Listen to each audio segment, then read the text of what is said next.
Bilirsiniz, keçən dəfə danışdıqda bu barədə. Biri deyir ki, başlayaram pensiyaya çıxandan sonra və ya cavanam və ya Moskvaya gedib gəlim, bir-iki də işim var. Salam aleyküm şeyx. Və aleykum salam və rahmetullah bərəkət. Şeyx, bu dəfə də istər qardaşların sualları, istərsə də kommentlərdə gələn suallardan bəziləri sizə vermək istəyirik. Mühüm mövzulardan biridir ki, düz bu kommentarda qeyd olunmayıb, lakin efirlərdə belə məşhurlaşıb bir şəxs deyir ki, İslam dini türklərin başına gəlmiş ən böyük bəladır. Buna münasibətiniz edin. Elhamdülillahi vahdə və salatu və selamu alə məllə nəbiyyə bədə əmmə bəd. Selamu aleykum və rahmetullah bərəkət. Aleyküm selam.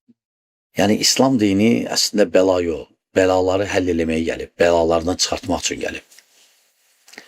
Bunu deyən adam ya savadsızdır, cahildir, ya Allah bilim, hansısa fikirlərin sahibidir. Əksinə biz türklərə baxanda əksinə. Hələ Allah subhanət hala onları İslamla ucatdı. Məsələn, yaddan çıxartmaq lazım xilafəti Osmanlının. Məyər Osmanlıdan qabaq türklər hələ bir dövlət qurmuşdular, demək olar ki, dünyanın yarısın. Bunlar hamısı səhv fikirli insanların fikirləridir, irəli sürürlər. Və İslamdan xəbərləri olmayan.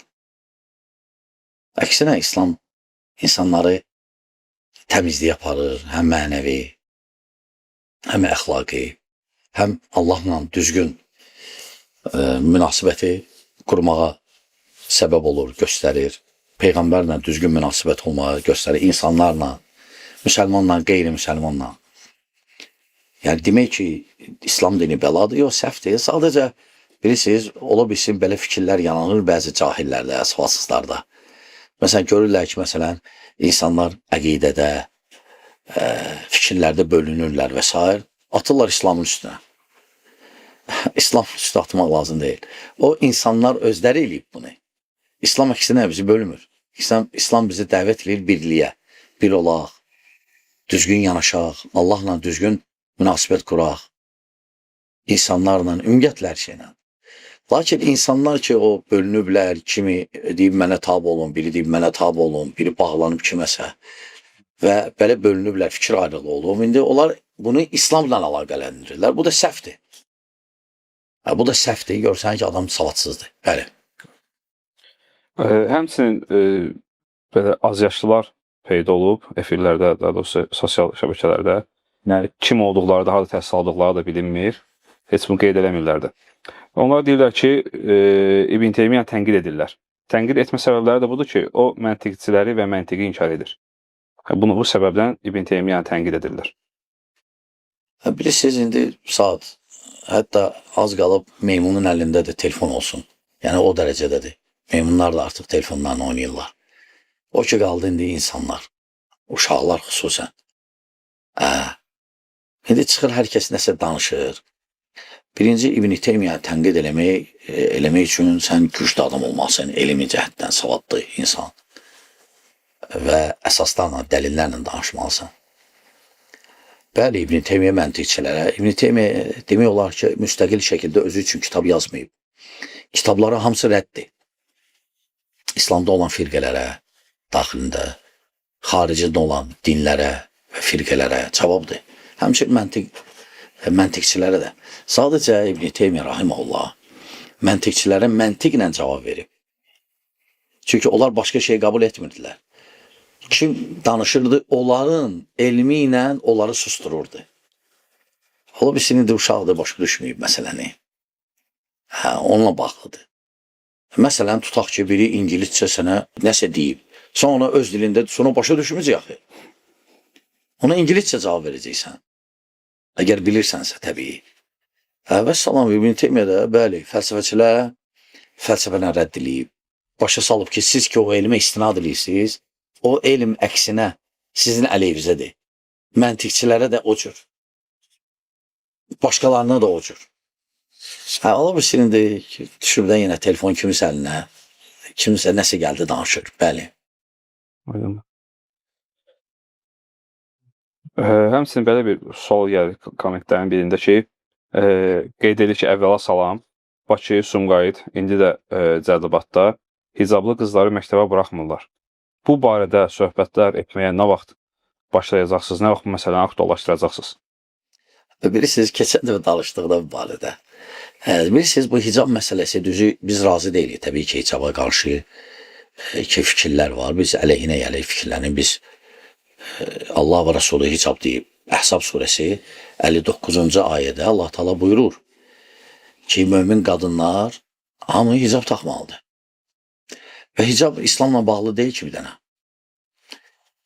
Xristianlıqla da bağlıdır, Cudlarla da bağlıdır. Yəni İslam hicab İslama xas deyil.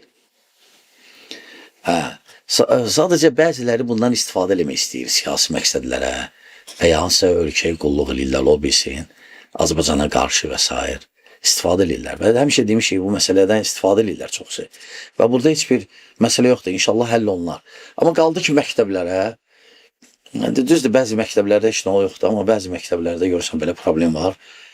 Əgər qoymurlarsa o məktəbə getməsin, başqa məktəbə getsin. Hansı ki, o yazdır başqa məktəbə, qoy ora getsin. Biraz ola bilsin, aralı olsun. Bunu həll edeyim belə. Bunu şişirtməyə zat səbr lazımdır. Allaha dua eləməklə, kim nə bacarır, nəsiyyətlə və s. O cür inşallah həll olunar. Həll olunar. Bəli. Sual budur ki, ilk insanların çoxalması bacının qardaş ilə evlənməyi ilə artıb. Bəs bu günahdırsa, niyə belə olub? Allah Teala Adəm əleyhissalam kimi bir neçə insan yaradardı və bacı qardaş ilə evlənməzdilər. Bilirsiniz, belə olsaydı belə olardı, nöş belə oldu. Belə yanaşmaq düzgün deyil. Onda bir hikmət var təbii ki. Ən birinci insanlardır. Allah Teala Adəmi yaratdı. Sonra Adəmdən Həvvanı yaratdı. Bəli, Adəmlə Həvvanın uşaqları çox olub. Qızları, oğlanları çox olub.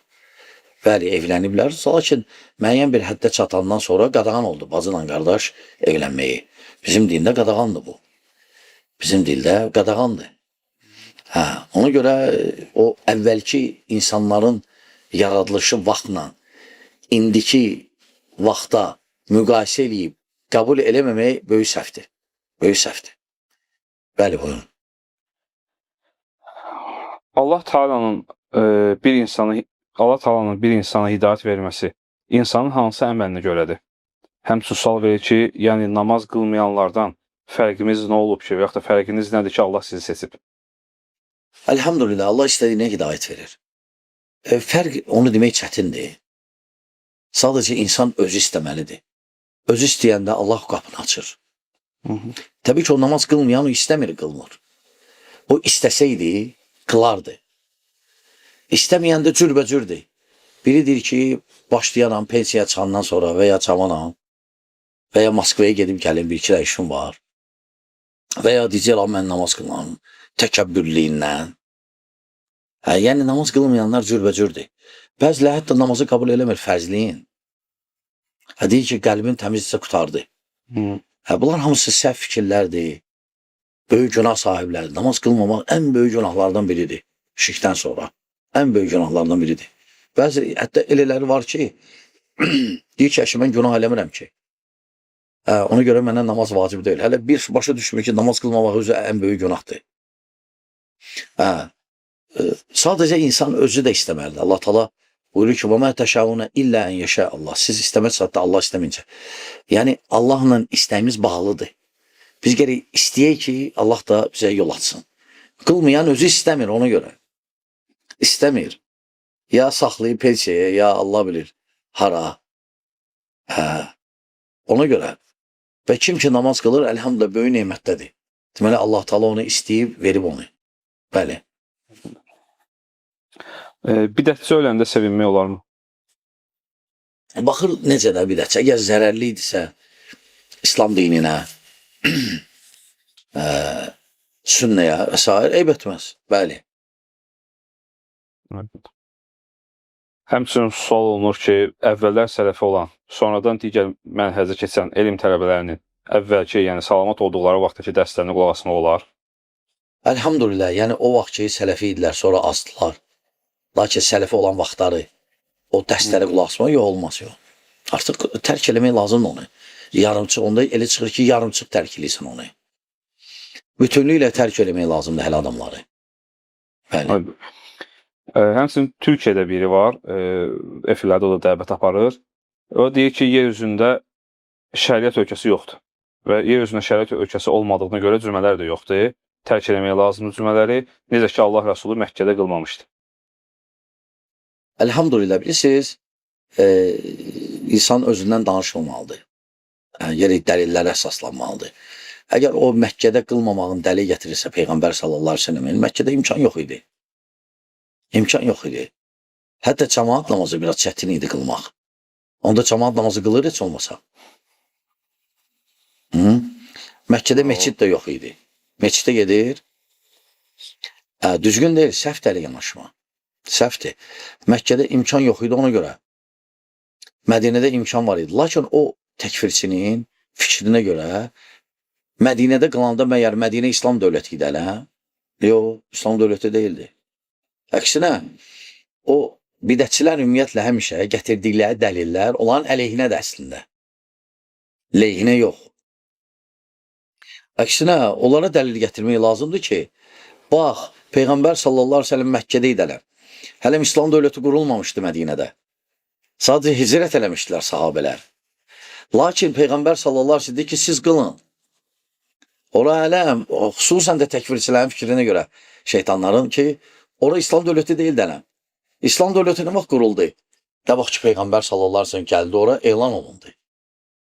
Ondan sonra, əksinə o dəlil ona qarşıdır, onun əleyhinədir. Həmçinin. Ona görə səhv fikirdir o, səhv fikir. Hələ adamları qulaq asmayın. Allah razı olsun. Suallar bu qədər idi. Allah sizə bərəkət versin.